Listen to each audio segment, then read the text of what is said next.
And we're back, and it's good to have you back with us because I know you're just dying to know where we're going to take you next. Well, we're going to take you to meet a fellow named Daniel Miller. Daniel, are you with us? Yeah, I'm here. How are you? I love the coat. Thank you. That and my skin and bones. You're a professional carver, correct? Pumpkin Yes, sir. carver. And how did you get into that? I've got a background in art, and so it kind of led into chainsaw carving. And then I saw someone doing something similar on TV. I thought, man, I can do that. So I started. Thought I was great. It takes a lot of practice. So now I feel like I'm pretty good at it.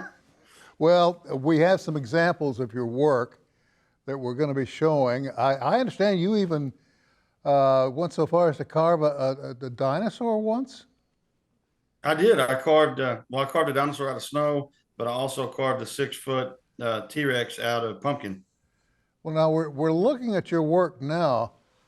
I mean, it's pretty clear from what we're seeing that you're not the average pumpkin carver.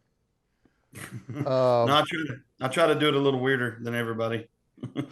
yeah, but it's intriguingly accurate, or something. You're really good at it. Thank you. Yeah, and so that I take a lot of different pictures with the color and stuff to see. Lighting is important when you're taking a picture of the pumpkin. So I might take 100 pictures of the same pumpkin before I post it. Yeah, well, see, most people, when it comes to carving pumpkins, think, well, you know what? I'm just gonna two eyes, a nose, and a mouth, and that's it. And I'll clean the inside out, so I can have something, a light inside.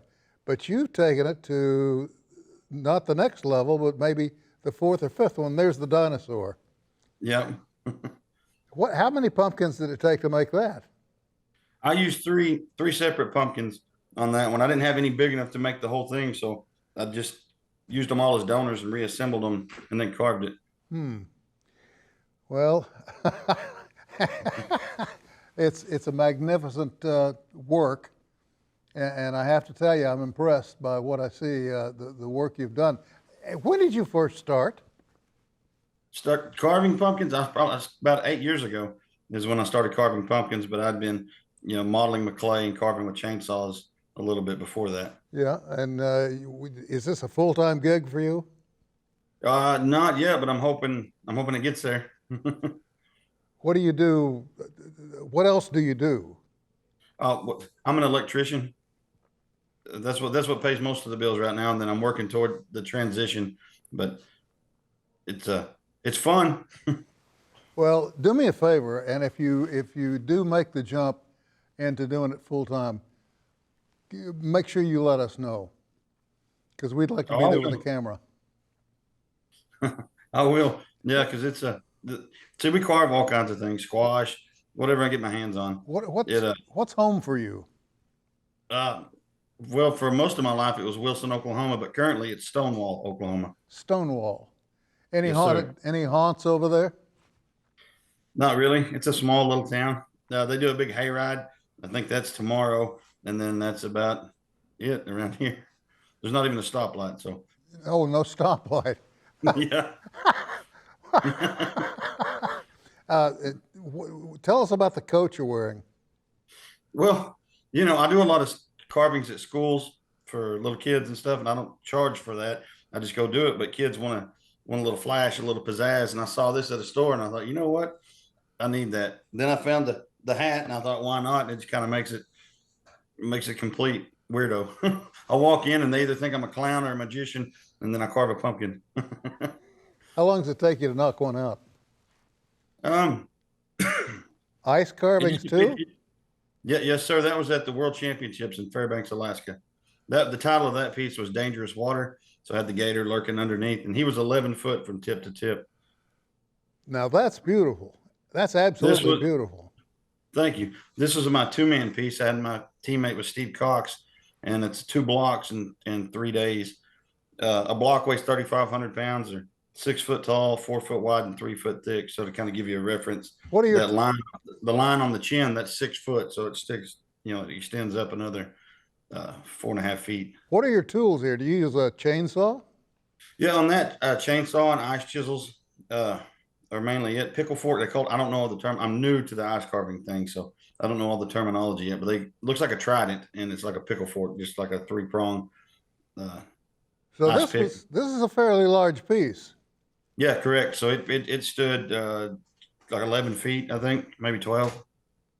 Golly, that's impressive, man. That's Thank you. really nice. That'll make your town get a stoplight. Maybe. And so this was a group piece here. It was 18 feet wide and 16 feet tall. The title of that one is The Battle. So it was Jeff Stahl, Brian Edwards, which we call him Tater, Steve Cox, and myself that carved that piece, and we had 6 days to do that one.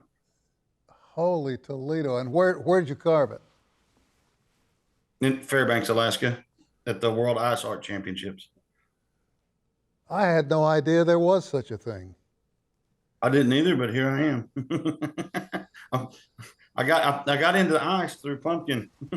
I met a guy and I just reached out and said, "Hey man, what are you doing?" He goes, "I don't know. What are you doing? You ever carved ice?" I said, "No, I sure eat a lot of it." He said, "You want to come try it?" And I said, "Sure." And so that's how I wound up there. Well, you know, the hat, the coat, the beard, uh, you make quite a package. I hope you know that. Thank you. And the shirt underneath, I love that. Yeah, the shirt changes, but it's always something weird like that. You're pretty well self-taught, but it's pretty clear to me, and I'm sure to the folks at home, that you have a talent for this, and I wish you the best, and I hope you'll come back and visit with us again. And next season, it's too late to do it this year, but next season, give us a buzz like a month or two out. Maybe we can catch you doing some work, going into the holiday. Oh yeah, sure, no problem. I love doing exhibitions. Today just didn't work out for me to have time to get one I ready. understand. Are you going to trick or treat? Probably. I All like to right. keep them. Daniel Miller, thank you very much, and we'll look forward to talking to you next year. We'll see you again, my friend. Well, Thank you. folks, that wraps up our Halloween get-together, and if you believe in spooks, God love you.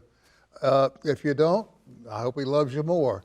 But either way, take care. Please slow down Halloween night, because the little ones won't be slowing down at all, and they're liable to run right out in front of you. Just take care, and we'll see you back next time.